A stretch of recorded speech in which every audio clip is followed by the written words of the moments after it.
പുതിയ വീഡിയോയിലേക്ക് സ്വാഗതം. ഇന്ന് നമ്മൾ ചെയ്യാൻ പോകുന്നത് വളരെ സിമ്പിളായിട്ടൊരു ബോട്ടിൽ പെയിൻറ്റിംഗ് ആണ്. അപ്പോൾ അതിനുവേണ്ടി നമ്മൾ ഓൾറെഡി ബോട്ടിലിൻ്റെ കളറൊക്കെ അടിച്ചു കൊടുത്തിട്ടുണ്ട്. ബ്ലാക്ക് മെറ്റാലിക് കളറാണ് അടിച്ചിരിക്കുന്നത്. അപ്പോൾ നമുക്കിതെങ്ങനെയാണ് ചെയ്യുന്നതെന്നൊന്ന് നോക്കാം. അപ്പോൾ ഞാനിവിടെ യെല്ലോ കളറും റെഡ് കളറും ആണ് എടുത്തിരിക്കുന്നത്. ഇത് രണ്ടും കൂടെ മിക്സ് ചെയ്തിട്ട് നമുക്ക് കുറച്ച് പൂക്കൾ വരച്ചു കൊടുക്കാം. ആദ്യം നമുക്ക് ഇതുപോലെ ഒന്ന് ഡോട്ട് ഇട്ട് കൊടുക്കാം. അതിനുശേഷം റെഡ് കളർ ഉപയോഗിച്ചിട്ട് ഇതിന് ചുറ്റുമായിട്ട് നമുക്ക് ഓരോ പെറ്റൽസ് വരച്ചു കൊടുക്കാം. വെറുതെ ഫിംഗർ വെച്ചിട്ട് ഇതുപോലെ ഒന്ന് വരച്ചു കൊടുത്താൽ മാത്രം മതി. ആദ്യം ഒരു ലെയർ വരയ്ക്കുക, അതിനകത്തൂടെ മറ്റൊരു ലെയർ വരയ്ക്കുക. അതുപോലെ നമുക്ക് ഒരു പൂവിൻ്റെ ഷേപ്പിൽ വരച്ചെടുക്കാം.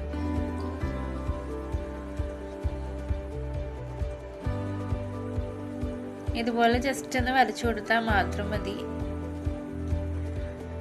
പിന്നെ നമ്മൾ കളർ മിക്സ് ചെയ്ത് വരച്ചു കൊടുക്കാനായിട്ട് ശ്രദ്ധിക്കണം. എന്നാലേ ഉള്ളൂ നമ്മുടെ ഫ്ലവേഴ്സിനൊക്കെ നല്ല ഭംഗിയായിരിക്കത്തുള്ളൂ. അപ്പം നമ്മുടെ ചാനൽ സബ്സ്ക്രൈബ് ചെയ്യാതെയാണ് നിങ്ങൾ വീഡിയോ കാണുന്നെങ്കിൽ തീർച്ചയായിട്ടും നമ്മുടെ ചാനൽ ഒന്ന് സബ്സ്ക്രൈബ് ചെയ്യുക. അതുപോലെ തൊട്ടടുത്തുള്ള ബെല്ലൈക്കൻ കൂടെ ഒന്ന് എനേബിൾ ചെയ്യുകയാണെങ്കിൽ ഞാനിടുന്ന വീഡിയോസിൻ്റെ എല്ലാ നോട്ടിഫിക്കേഷൻ നിങ്ങൾക്ക് ആദ്യമേ തന്നെ ലഭിക്കുന്നതായിരിക്കും. അപ്പോൾ ഇതുപോലെ നമ്മൾ ബോട്ടിൽ ഫുള്ളൊന്ന് കളർ അടിച്ചെടുക്കാം. അപ്പോൾ വരയ്ക്കാൻ അറിയാത്തവർക്കൊക്കെ വളരെ സിമ്പിളായിട്ട് ചെയ്യാവുന്നൊരു ബോട്ടിലാട്ടാണ്. അപ്പം നിങ്ങൾക്ക് വരയ്ക്കാൻ അറിയില്ല എന്നും പറഞ്ഞ് ഇനി ബോട്ടിലാട്ടൊന്നും ചെയ്യാതിരിക്കണ്ട. വളരെ സിമ്പിളായിട്ട് വളരെ എളുപ്പത്തിൽ തന്നെ ചെയ്യാവുന്ന ഒരു ബോട്ടിലാട്ടാണിത്. ഇതുപോലെ കുറേ ഫ്ലവേഴ്സ് വരച്ച് കഴിയുമ്പോൾ നല്ല ഭംഗിയായിരിക്കും. ആദ്യം നിങ്ങൾക്കൊരു ഭംഗിയൊന്നും തോന്നില്ല, പക്ഷേ കംപ്ലീറ്റ് ചെയ്ത് കഴിയുമ്പോൾ നല്ല രസമായിരിക്കും.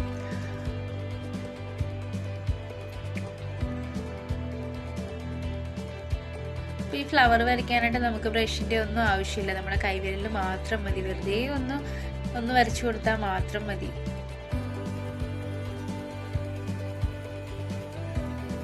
അപ്പോൾ ഈ സെയിം കളർ കോമ്പിനേഷൻ ഒന്നും യൂസ് ചെയ്യണമെന്നൊന്നുമില്ല. നിങ്ങൾക്ക് ഇഷ്ടമുള്ള കളർ കോമ്പിനേഷൻ യൂസ് ചെയ്തിട്ട് വരച്ചു കൊടുക്കാവുന്നതാണ്.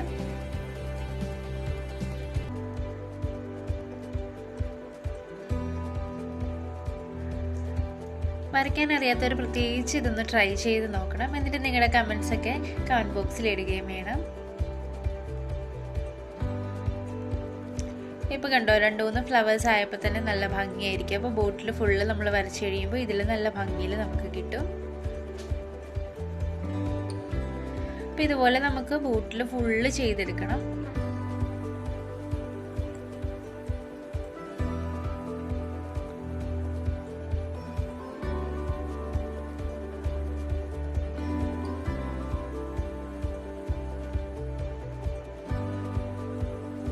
ഞാൻ ബോട്ടിൽ ഒരു ബ്ലാക്ക് മെറ്റാലിക് കളറാണ് യൂസ് ചെയ്യുന്നത്. എനിക്ക് തോന്നുന്നു ബ്ലാക്ക് കളർ യൂസ് ചെയ്യുകയാണെങ്കിൽ ഇത്തിരിയുടെ ഭംഗിയായിരിക്കും. കാരണം അത് ഇച്ചിരിയുടെ ഒരു ഡാർക്ക് ഷെയ്ഡ് കിട്ടുമല്ലോ. അപ്പോൾ എൻ്റെ കയ്യിൽ മെറ്റാലിക് കളറേ ഉണ്ടായിരുന്നുള്ളൂ. അതുകൊണ്ടാണ് ഞാൻ ഇതെടുത്തത്. അപ്പം നിങ്ങൾക്ക് ഇഷ്ടമുള്ള കളർ കോമ്പിനേഷൻസ് യൂസ് ചെയ്യാവുന്നതാണ്. നമ്മൾ വാർണിഷൊക്കെ അടിച്ച് കഴിയുമ്പോൾ നല്ലൊരു ഫിനിഷിംഗ് ലുക്കായിരിക്കും.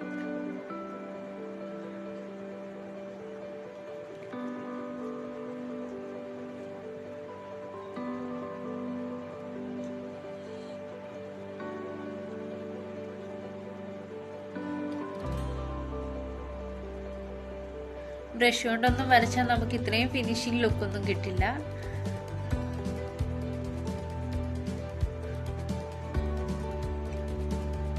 അപ്പോൾ ഇതാ നമ്മൾ ബോട്ടിൽ ഫുള്ള് ഇതുപോലെ വരച്ചെടുത്തിട്ടുണ്ട്. ഇപ്പം തന്നെ കാണാൻ നല്ല ഭംഗിയായിട്ടില്ലേ?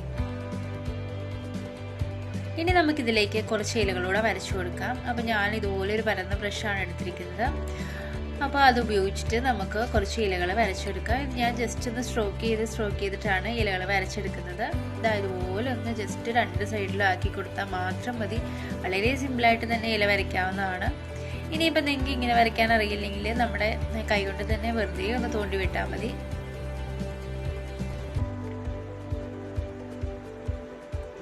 ഇതുപോലെ നമുക്ക് പൂക്കളുടെ ഇടയിലെല്ലാം നമുക്ക് ലീഫുകളൂടെ വരച്ചു കൊടുക്കാം. ലീഫുകളൂടെ വരച്ചു കഴിയുമ്പോൾ നല്ല ഭംഗിയായിരിക്കും. അപ്പോൾ നിങ്ങളൊരു ലൈറ്റ് ഷെയ്ഡിലുള്ള ഗ്രീൻ കളർ എടുക്കാനായിട്ട് ശ്രദ്ധിക്കണം. ഒരുപാട് ഡാർക്ക് എടുത്താൽ അത് അത്ര എറിച്ച് നിൽക്കത്തില്ല. അപ്പോൾ ഈ ഒരു കളർ എടുക്കാനായിട്ട് ശ്രദ്ധിക്കണേ. അപ്പോൾ ഇതുപോലെ ബാക്കിയുള്ള ഭാഗങ്ങളിൽ മൊത്തം നമുക്ക് ലീഫുകൾ വരച്ചു കൊടുക്കാം.